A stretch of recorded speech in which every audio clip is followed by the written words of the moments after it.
Hello students, let's see this question. The question says the first ionization energy of oxygen is less than that of nitrogen. Which of the following is the correct reason for this observation? चार options आपको given है, accordingly आपको choose करना है. So सबसे पहले समझते हैं कि first ionization energy का मतलब क्या होता है. जब भी आप किसी एक आइसोलेटेड न्यूट्रल गैसियस एटम की वैलेंस शेल से एक लूजली हेल्ड इलेक्ट्रॉन को निकाल देते हो, तो ये अपने मोनोवैलेंट केटायन में कन्वर्ट हो जाता है. ठीक है. तो इस इलेक्ट्रॉन को निकालने के लिए जो एनर्जी चाहिए to break the bond between the nucleus and the electron, electrostatic attractions को ब्रेक करने के लिए जो एनर्जी चाहिए उसको हम कहते हैं IE1, फर्स्ट आयनाइजेशन एनर्जी. ठीक है. फिर कैटायन को डायवैलेंट कैटायन में कहोगे तो उसे सेकंड आयनाइजेशन एनर्जी कहोगे अकॉर्डिंगली, राइट. सो कह रहे हैं ऑक्सीजन की कम होती है, नाइट्रोजन की ज्यादा होती है. ऑक्सीजन का एटॉमिक नंबर होता है 8, आउटर मोस्ट इलेक्ट्रॉनिक कॉन्फ़िगरेशन होती है 2s2 एंड 2p4. नाइट्रोजन का एटॉमिक नंबर होता है 7 एंड इसकी कॉन्फ़िगरेशन होती है 2s2 एंड 2p3. तो आप क्या देख रहे हो कि ऑक्सीजन का एक इलेक्ट्रॉन 2p से निकलेगा, नाइट्रोजन का भी 2p से निकलेगा, बट नाइट्रोजन का जो 2p ऑर्बिटल है वो हाफ फिल्ड है, 2p3 कॉन्फ़िगरेशन है, वेरएज ऑक्सीजन के केस में 2p4 है. तो ऑक्सीजन क्या करेगा, रेडिली एक इलेक्ट्रॉन को लूज करने की टेंडेंसी रखेगा, क्योंकि कॉन्फ़िगरेशन क्या आ जाएगी, 2s2 2p3 आ जाएगी, हाफ फिल्ड कॉन्फ़िगरेशन आ जाएगी. इसलिए ऑक्सीजन से एक इलेक्ट्रॉन निकालना कंपैरेटिवली इजी होता है. ठीक है.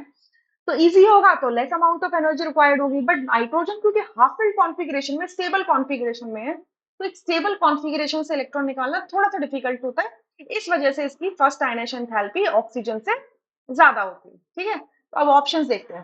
पहला लिखा है lesser effective nuclear charge of oxygen than nitrogen. ये गलत है. ऐसा नहीं कह सकते कि ऑक्सीजन का जो इफेक्टिव न्यूक्लियर चार्ज है वो कम है, बल्कि आप, हमें पता है नाइट्रोजन और ऑक्सीजन एक ही पीरियड के एलिमेंट है, इस तरीके से अरेंज्ड है. सो लेफ्ट टू राइट जाते हैं तो इफेक्टिव न्यूक्लियर चार्ज तो इंक्रीज होता है, तो ऑक्सीजन का इफेक्टिव न्यूक्लियर चार्ज ज्यादा है नाइट्रोजन के कंपैरिजन में, तो ये तो गलत ही बात है. बी में लिखा है lesser atomic size of oxygen than nitrogen. Atomic size, सही बात है, ऑक्सीजन का लेसर है, सही है, छोटा है, क्योंकि लेफ्ट टू राइट जाते हैं तो साइज क्या होता है, डिक्रीज हो जाता है. इफेक्टिव न्यूक्लियर चार्ज इंक्रीज करता है, और जिसकी वजह से आपका जो आउटर मोस्ट इलेक्ट्रॉन है वो स्ट्रॉन्गली होल्ड रहते हैं और साइज छोटा हो जाता है. तो साइज छोटा होगा तो आयनाइजेशन एनर्जी तो ज्यादा होनी चाहिए, बट यहाँ तो कम लिखा हुआ है, यानी कि ये जो रीजन है ये गलत है. ठीक है.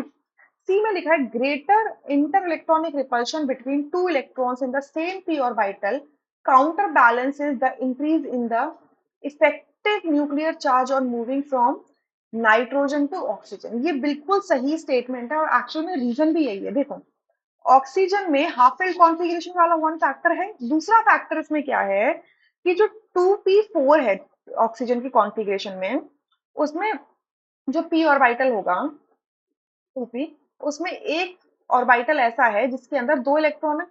सो ये जो ऑर्बिटल दो इलेक्ट्रॉन कैरी कर रहा है उसमें इंटर इलेक्ट्रॉनिक रिपल्शन है. ठीक है. और ऑक्सीजन के ऊपर क्या है, इफेक्टिव न्यूक्लियर चार्ज भी ज्यादा है, क्योंकि हम लेफ्ट टू राइट जब जाते हैं तो इफेक्टिव न्यूक्लियर चार्ज इंक्रीज करता है. तो ये जो रिपल्शन है, ये रिपल्शन काउंटर बैलेंस करता है इफेक्टिव न्यूक्लियर चार्ज को, जिस वजह से इजी हो जाता है इसको निकालना ऑक्सीजन को, और वो साथ में इलेक्ट्रॉन हाफ फिल्ड कॉन्फ़िगरेशन भी अटेन कर लेता है. ठीक है. तो सी ऑप्शन बिल्कुल करेक्ट है. डी में लिखा है greater effective nuclear charge of oxygen than nitrogen. ठीक है, इफेक्टिव न्यूक्लियर चार्ज ज्यादा है तो उससे ये जो एनर्जी है वो ज्यादा होनी चाहिए थी, बट ये तो कम आ रही है. सो डी ऑप्शन नहीं हो सकता. So only C option is the correct answer. Rest are incorrect. I hope you understood. Thank you.